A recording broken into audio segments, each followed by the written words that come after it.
जैसे ठाकुर जी की वंशी हितरवंश महाप्रभु के रूप में प्रकट हुई, ऐसे ही किशोरी जी की अधर की वंशी वंशी अली सखी के रूप में प्रकट हुए कलिकाल में। आज उनकी जन्मतिथि है आज। और इससे भी बड़ी बात पता है क्या है? श्री वंशी अली जी किशोरी जी के वंशी के अवतार हैं। ये पूरे विश्व को किसने बताया? महाप्रभु जगन्नाथ जी ने। महाप्रभु जगन्नाथ जी ने उनका परिचय दिया कि विश्व में ये जो आचार्य चरण हुए, हितरवंश महाप्रभु का परिचय श्री राधा वल्लभ जी से हुआ, गोपाल भट्ट गोस्वामी जी का परिचय श्री राधारमण जी से हुआ, श्री रूप सनातन गोस्वामी जी का परिचय मदन मोहन जी और गोविंद देव जी ने दिया, श्री मधु पंडित जी का परिचय गोपीनाथ जी ने किया, श्री हरिराम व्यास जी का परिचय जुगल किशोर जी ने दिया, स्वामी श्री हरिदास जी का परिचय श्री कुंज बिहारी लाल जी ने किया। ठीक वैसे ही वंशी अली जी का पूरे विश्व को परिचय महाप्रभु जगन्नाथ जी ने दिया। कैसे?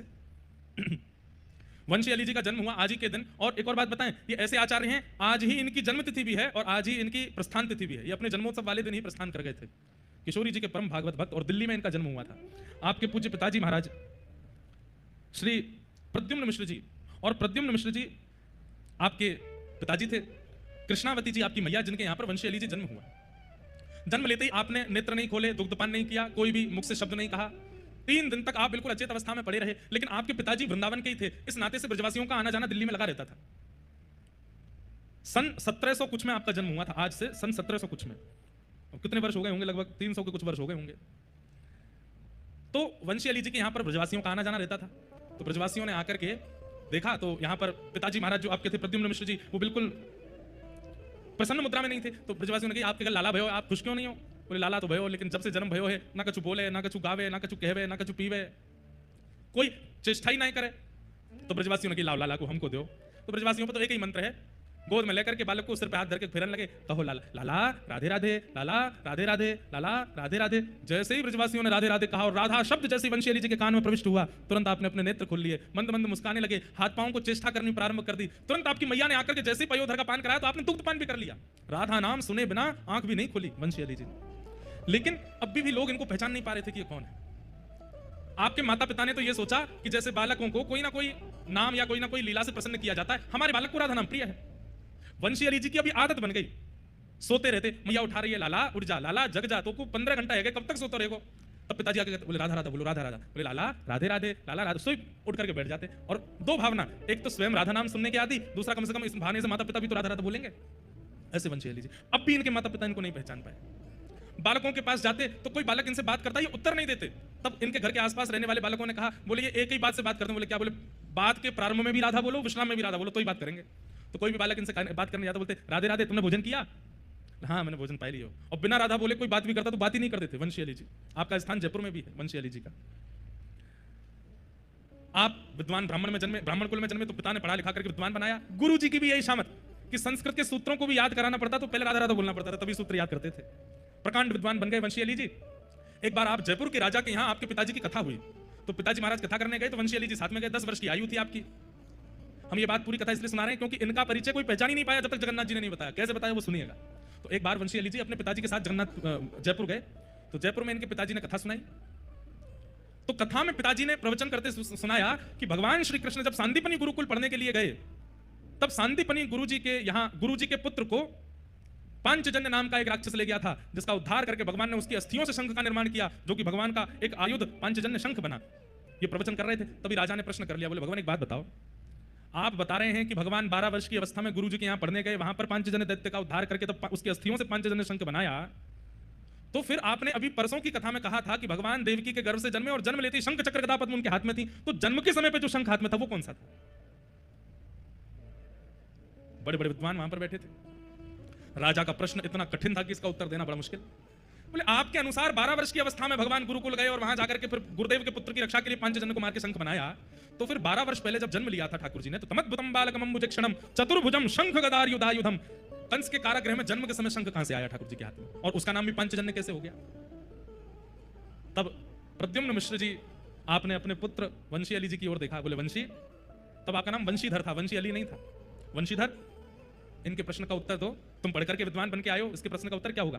तो वंशीधर जी खड़े होकर के बोले राजन हमारी बात ध्यान से सुनो। बोले क्या? भगवान के 4 अवतार हुए, कौन कौन से? बोले राम, कृष्ण, नृसिंह और वराह। और इन चारों अवतारों में भगवान ने किसका उद्धार किया? वो हिरण्यकश्यप, हिरण्याक्ष, रावण, कुंभकर्ण, दंतवक्र और शिशुपाल। ये सारे राक्षस पूर्व में कौन थे? बोले पूर्व में ये जय विजय थे। तो बोले मुझे ये बताइए कि जब ये रावण कुंभकर्ण बनकर के आए थे तब वैकुंठ में जय विजय नहीं थे? राजा बोले हमने तो सुना है कि ये नित्य पार्षद हैं, ये भले ही रावण कुंभकर्ण बन के आए, हिरण्याक्ष हिरण्यकश्यप बन के आए, जय विजय रूप से तो ये हमेशा ठाकुर जी के द्वार पर ही खड़े रहते हैं। बोले ठीक वैसे ही भगवान के आयुधों का अवतार नहीं होता, वे किसी रूप में नहीं आते, वो तो नित्य हैं।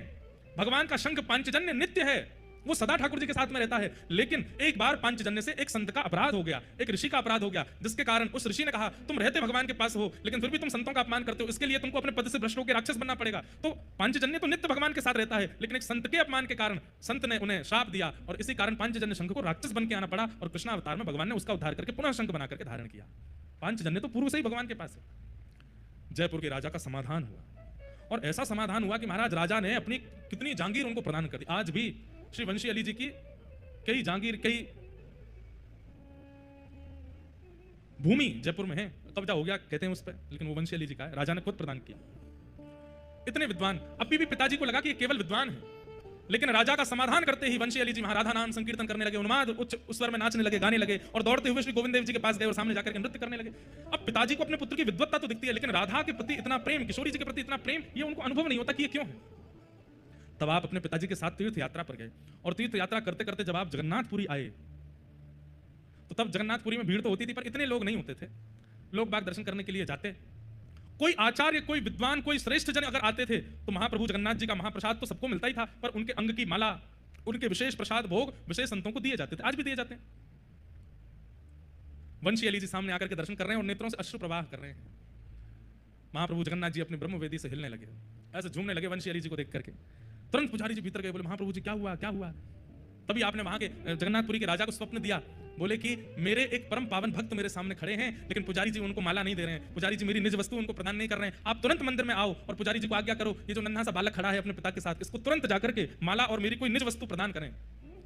तभी राजा आए और आकर के कहा कि यहाँ कोई ब्रज से कोई छोटे बालक आए हैं, कोई दिल्ली के जन्मे कोई, तो प्रद्युम्न मिश्र जी बोले आपको कैसे पता? बोले महाप्रभु जगन्नाथ जी ने स्वप्न दिया और स्वप्न में आकर के कहा है मेरे कंठ की निज माला आपके बालक को पहनाई जाए।